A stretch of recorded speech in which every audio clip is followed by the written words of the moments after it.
जैन साहब, आपकी लंबी लंबी तकरीर और दलीलों का इंतजार तो आप देख लीजिए सारे पैनलिस्ट कर रहे हैं। बताएं सर आज का जेम स्टॉक।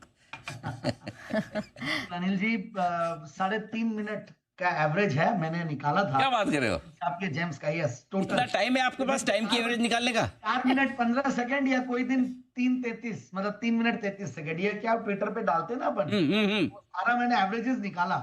अच्छा, और किसी दूसरे का भी निकाला है आपने?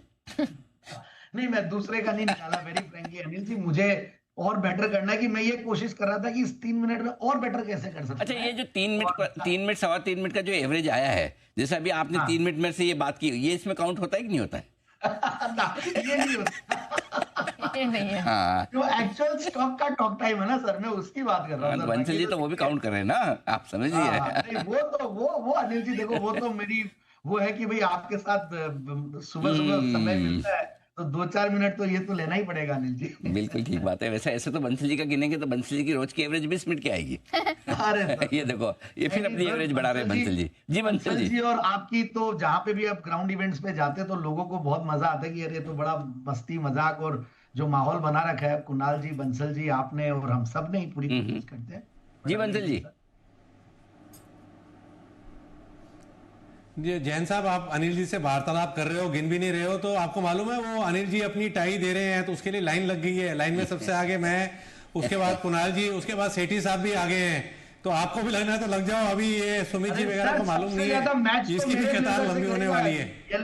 येलो ब्लेजर सिर्फ मैंने ही पहना शायद, जहां तक मुझे ध्यान है। सब मुझे आज जैन साहब प्लीज इग्नोर, वो अपना काम पक्का कर रहे हैं, मेरे को रिमाइंड करने की कोशिश करें कि टाई देनी देनी है। आप छोड़िए, बताइए अपना जेम स्टॉक। बिल्कुल सर, बिल्कुल बिल्कुल। जुपिटर लाइफलाइन हॉस्पिटल्स लिमिटेड, ये पहली बार मैं कवर कर रहा हूं। इनफैक्ट ये एग्जैक्टली 2 साल पहले ये कंपनी लिस्ट हुई थी और बहुत ही बेहतरीन रिस्पॉन्स मिला था आईपीओ को। इनफैक्ट और लिस्टिंग भी बहुत गजब की हुई थी, मतलब 65 टाइम्स ओवर सब्सक्राइब होके 18 सितंबर 2023 को लिस्ट होने के बाद 735 पे आईपीओ आया था, 973 पे लिस्टिंग होने के बाद आज अच्छा खासा 1750 जाके 1470 पे है। बट अब बहुत ही बढ़िया रिस्क रिवॉर्ड रेशियो हो रहा है, क्योंकि अब पिछले कुछ सालों में इन्होंने पोस्ट लिस्टिंग इनके कई सारे मेट्रिक्स बहुत अच्छे हुए हैं। मतलब ऑपरेशनल मेट्रिक्स बोल लीजिए, ऑपरेटिंग प्रॉफिट मार्जिन बोल लीजिए, बेड एक्सपेंशन बोल लीजिए, आरपो बोल लीजिए, ये जितने भी हॉस्पिटल्स को लेकर वो होता है, और प्लस जो टेलविंड्स पे इंडस्ट्री के वो बहुत बढ़िया हो रखे हैं।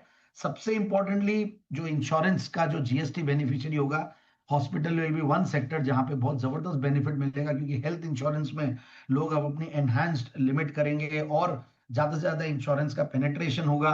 तो सर्टेनली हॉस्पिटल्स को बहुत बड़ा फायदा होना है। और हमने देखा किस तरीके से मेडिकल टूरिज्म का भी बहुत बड़ा पॉजिटिव इंपैक्ट आ रहा है। बाहर से लोग आते हैं यहाँ पे ट्रीटमेंट करवाते हैं, और सरकार ने इनफैक्ट बजट में भी इनफैक्ट एफएम ने इसके बारे में बात की थी। सो ये बहुत सारी चीजें अच्छी है। और जुपिटर लाइफलाइन देखिए, ये कहाँ की लाइफलाइन है बताता हूँ कि थाने में स्टार्ट किया था ऑपरेशंस, और एमएमआर रीजन में ही है थाने, और फिर अभी पूना में भी है, और प्लस आपके इंदौर में भी इनकी हॉस्पिटल्स है। सो बढ़िया लगती है। अब एक बार मैं पहले टारगेट देता हूँ, 1750 के टारगेट के लिए स्टॉक को लेना चाहिए, और बहुत ही बढ़िया लेवल्स पे है फंडामेंटल्स के साथ भी। और मैं देख रहा था रेटिंग्स अपग्रेड हुआ है, सो विच इज वेरी इंपॉर्टेंट। तो फिर मैंने इनके रेटिंग्स को अच्छे से पढ़ा कि why the ratings have been upgraded. तो इनका इनफैक्ट जो बेसिकली अभी मैंने जो बताया कि स्केल ऑफ ऑपरेशंस बढ़िया हुआ, ऑपरेशनल मेट्रिक्स जो बढ़िया हुआ, और कुछ जो इन्होंने प्रोमोटर्स का एक्सपीरियंस है उसका भी बहुत बड़ा फायदा कंपनी को मिलता है, और अच्छी खासी इनफैक्ट इन्होंने जो डिमांड आउटलुक है वो भी बहुत अच्छी बताई है, क्योंकि है ही है, उसमें कोई दो राय है ही नहीं है। अब फंडामेंटल्स पे आता है तो 18-19% का रिटर्न ऑन कैपिटल एम्प्लॉयड, फिर आपके पिछले 3 साल में प्रॉफिट की कैगर 55% रही है, सेल्स की कैगर करीब 20% के लगभग रही है। और वही अगर उसको देखते हैं तो ग्रोथ सस्टेनेबल ग्रोथ है, और उससे भी ज्यादा नीचे जाता हूं तो 5 साल की ग्रोथ भी 44-45%, तो पैग रेशियो के लिहाज से भी सस्ता बैठता है। और ऑपरेटिंग प्रॉफिट मार्जिन की हम बात कर रहे थे तो करीब 23-24% की ऑपरेटिंग प्रॉफिट मार्जिन है, which is also very impressive.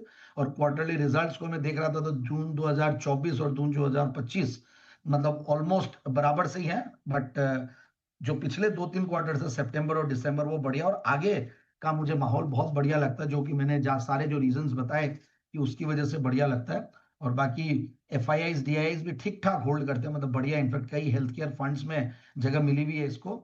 So overall करीब 24-25% एफआईआईज डीआईआईज की है। तो ये सारी चीजों को देखता हूँ, अच्छी रेटिंग्स, अच्छा प्रोमोटर बैकग्राउंड और एक्सपेंशन भी, धीरे धीरे बेड्स के एक्सपेंशन कर रहे हैं। ये सब चीजों को देखते हुए लगता है कि ये स्टॉक आगे आने वाले दिनों में और बढ़िया कर सकता है 1750 के टारगेट के लिए।